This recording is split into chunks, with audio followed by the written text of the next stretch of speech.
Welcome aboard the Travel DJ Blend podcast. Rest assured, your captain and host Brian B. has logged extensive destination event miles as a headlining private event DJ. So expect to reach new heights each and every episode. Your captain will cover everything from DJ tips and tricks, travel hacks, and entrepreneurial advice. Keep your seat in the upright position while we bring you interviews with industry pros, pop culture commentary, and of course, music recs. The perfect blend. The fasten seatbelt sign is on, as we will likely experience turbulence from knowledge nuggets and truth bombs being dropped regularly. You're going to need your tray table, as taking notes is optimal. Smoking is prohibited on this flight, but your mindset shift will be fire. Your crew will be elevating the conversation and challenging the status quo. We know you have a choice when you fly this high, and we thank you for choosing the Travel DJ Blend podcast. Here's your captain, Brian B. Enjoy your flight.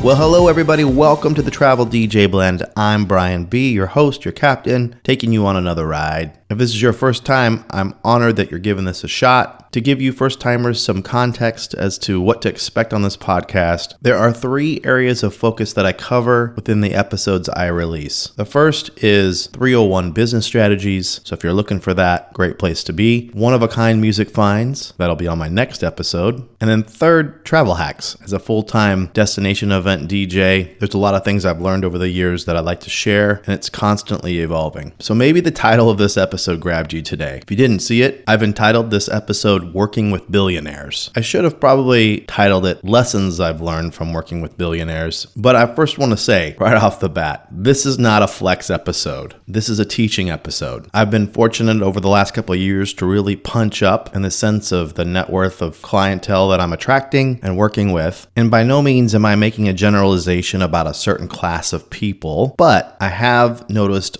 some generalities that I think are common around billionaires that you don't see around other classes of folks. And so really, my goal with this episode is to help someone who may start to work with some of these folks. And if it's your first time, you won't feel like a fish out of water. Just for context, according to Google, there are 724 billionaires in the U.S. 724 out of a U.S. population of 331 million. Now, by contrast, there are 22 million millionaires. So think about that. 724 billionaires, 22 million millionaires. Quite the difference. And I didn't do a full recon on this, but my guess is that the majority of billionaires are not celebrities. By contrast, a good chunk of millionaires are. And this kind of plays into what I want to share with you today, because there are definitely some uniqueness to the billionaire class. I also want to say that I'm not working with billionaires exclusively by any stretch, but I've seen a rise. Just to give you some context, in 2021, I worked with 2 billionaires, and in 2022, I worked with 5. All were within the tech or financial sector, so all business people. So lesson number 1, at that level, they are looking for specialists. They're not looking for a service from someone that has a one-stop shop or feel like they need to be sold to. You know, when they go and they look at a DJ company, they're not looking for you to provide photo booths and other upsells that you might do with non-billionaire, non-millionaire clients. They are looking to get the best of the best within the vertical and expertise that you bring. Stick to your strengths. Don't think of this like, hey, this is an opportunity to sell every upsell I offer. In fact, all of the ones, well, that's not true. 90% of the ones I worked with last year, I literally didn't even bring in DJ gear or AV. I just came in with my laptop and DJ'd. All of the other components were provided by somebody who is an expert in the AV realm or the lighting realm. That's how niche down that is. Which leads me to number 2, and that is billionaires are fascinated by process, which again is something I've been diving into more and more, and I've been a champion of for the last couple of years, is really defining what is the process you take them through. And if it feels generic, like it's something that everybody's getting, that is not on their wish list. They want to be unique. And so you might, as a DJ, think, well, gosh, I take every client through the same 4 or 5 steps. That's not necessarily what I'm talking about. It's great that you have those 4 or 5 steps, but it's important to leave room within the creative process for uniqueness to pop up. And I'll explain a little bit more of that a little later here. The other thing that they're willing to pay for beyond process is a team. They want to make sure you're able to bring your best work. Now, when I say they're willing to pay for a team, they're not willing to pay for excess or things you don't need, but you just think I can get away with because they have the money for. One of the first ones I worked with, I thought, you know what? I don't want to risk or come across as being greedy, so I'm just going to bring myself to do the event. When I got there, I realized, man, it would have been nice to have an assistant for various reasons, to get my gear ready for a sound check,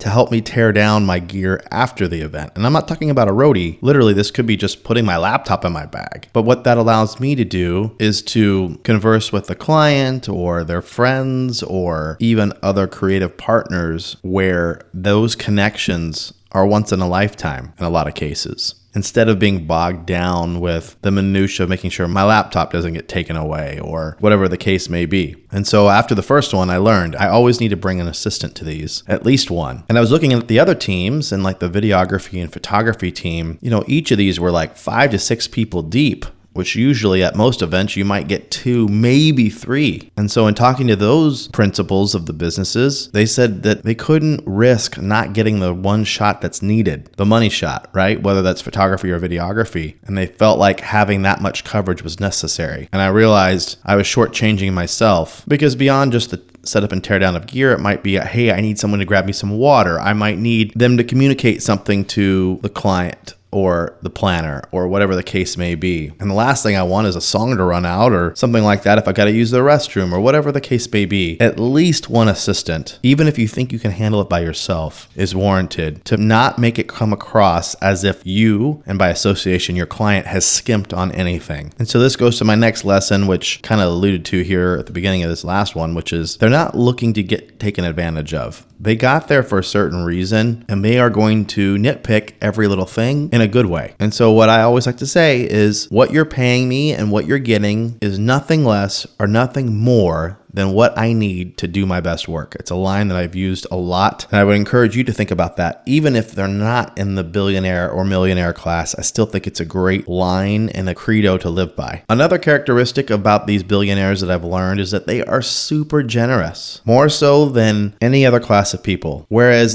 and again, I don't want to generalize here, but my experience has been that a lot of millionaires are always looking to get things for free, almost take advantage of their creatives. Not all of them, but a lot, at least the ones that I have worked for in the past. And the billionaire class is not like this. I can't remember the last bit of gratuity or any kind of gratitude that was shown my way from the millionaire class. It was almost like you were lucky to be working for them. Whereas in the billionaire class, I've had some of the most genuine gratitude shown my way, the most incredible gratuity or gifts sent my way. It's just been an unbelievable contrast. So my experience, again, I don't want to generalize and say this is for every billionaire, has been that you're going to get taken care of. They are very generous. The last thing I want to share with you that I have noticed is that billionaires, for the most part, are very elusive. They're not ones to be out there flaunting their wealth. Again, much different than a millionaire where I feel like they do. Every billionaire client I've had, it's hard for me to find information on them that's not surface level. The process I take them through, I want to dig deep.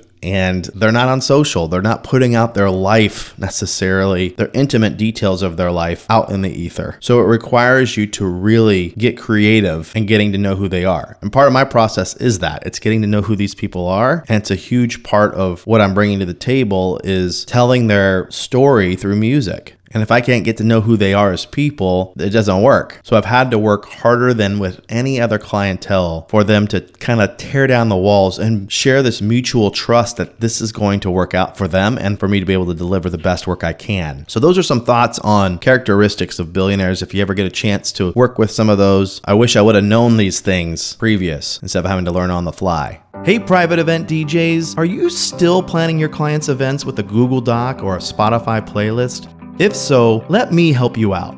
Vibo is a music and event planning app for your clients that I've been using for years. Not only has it been a great perk in booking my services, but it's the only tool that has ever been mentioned in client reviews. Vibo saves you time. It syncs your music from your client's requests in seconds, and it integrates with your music software of choice. Now here's an exclusive offer for my podcast listeners. Save $10 off your first month subscription by entering the promo code DJBrianB when booking your free demo on Vibo's website. This one small change will level up your business. Visit ViboDJ.com, enter the promo code DJBrianB, and book your free demo today.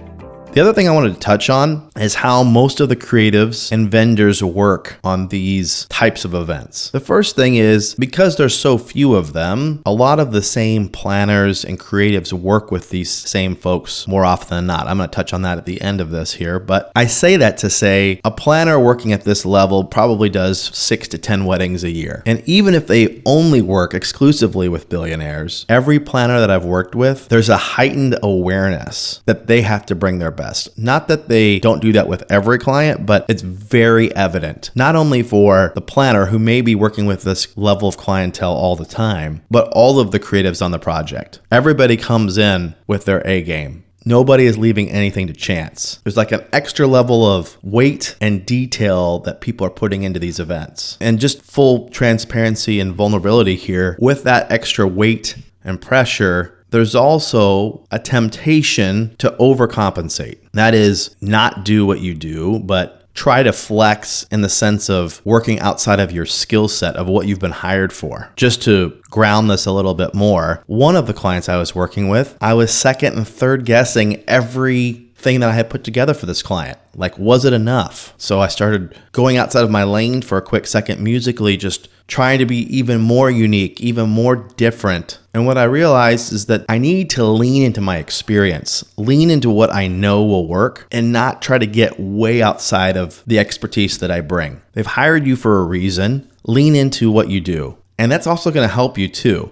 when you don't get the information you may need, or things are going left and all you have is the experience that you bring to the table up to that point. So lean into that. The second thing along those same lines that I've noticed is that every creative on the project, the team atmosphere is different than I've ever seen at any other level. It's built on support for one another. So if you see something happening with another vendor or there's a need there, everybody's kind of willing to help one another out. Whereas in other scenarios, it might be like a dog eat dog where you're only worried about yourself. And there's a heightened level of trust that you have with all of the creatives on the project. You know that if they brought that person in, even if you don't know their work at all, that they're an expert, they know what they're doing, and so you can trust their decision making and that they'll get what they need to deliver their best stuff. Those have been my best vendor experiences at that level. A third thing that I think you have to be aware of when you're working with the billionaire class is this expectation not to flaunt what you're doing. This might be tough for you if that's your MO, right? If you've always been one to kind of put your life out there on social, it almost goes against everything a billionaire stands for. You know, if their life is elusive, they also want the event to be somewhat that. So if they transport you on a private jet or they take you to a mansion off of some ridiculous island, be careful not to flaunt that you're doing some of these things because they notice. They're following you, or they have people who are, and it comes across as super tacky and like you've never done this kind of event before.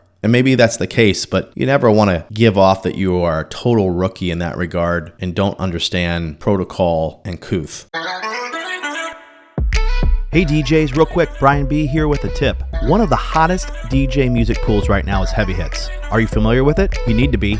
They cover literally every genre, from top 40 to hip hop to Latin to Afro beats and more. Not only that, but their curated playlists and charts, including trending Spotify and TikTok tracks, are second to none. The interface is easy to use, and they have a ton of exclusive edits, which I use on the regular. But you want to know the best part? For my podcast listeners, I have a special promo code that will give you a 30-day trial for $5. Yep, you heard that right, $5. Go to heavyhits.com and enter the promo code BrianB. That's heavyhits.com, and the promo code is BrianB, all one word, no spaces. Take advantage of this right now and up your music game today. The last thing I'll say is you have to realize that a lot of billionaires run in the same circles. This is the best marketing you can do because the audience is seeing you do what you do in a live environment and you really don't know who's all in the room. Again, The majority of millionaires are celebrities, so it's obvious to spot who is the movers and shakers. But in a billionaire wedding, it's not always the case. In one of the talks I gave a few years back, I talked about this whole concept of Disney's offstage, onstage mentality, and realize that when you're in the room, you're on stage. So make sure you're not showing kind of any offstage moments, right? Whether that's being on your phone or frustration or any of that kind of stuff. You want to be the total consummate professional. With that, I'm going to end this episode.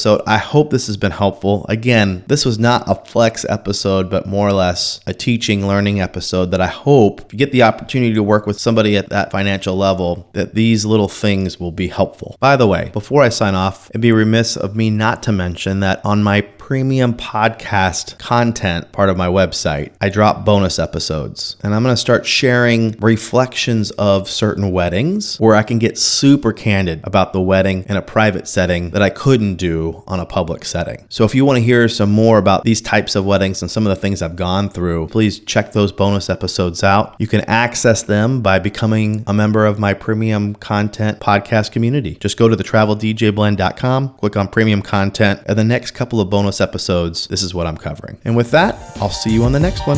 Thanks for listening. You can find this podcast on multiple platforms: Apple Podcasts, Spotify, and Stitcher. If you have a topic you'd like covered, DM us on Instagram at @TheTravelDJBlend. We'd appreciate you sharing the love with a comment or a share on our social media posts for this episode. And if you are really digging the content, help us with the algorithms by leaving a review on any of the platforms we just mentioned. Until our next time together, this is the Travel DJ Blend Podcast.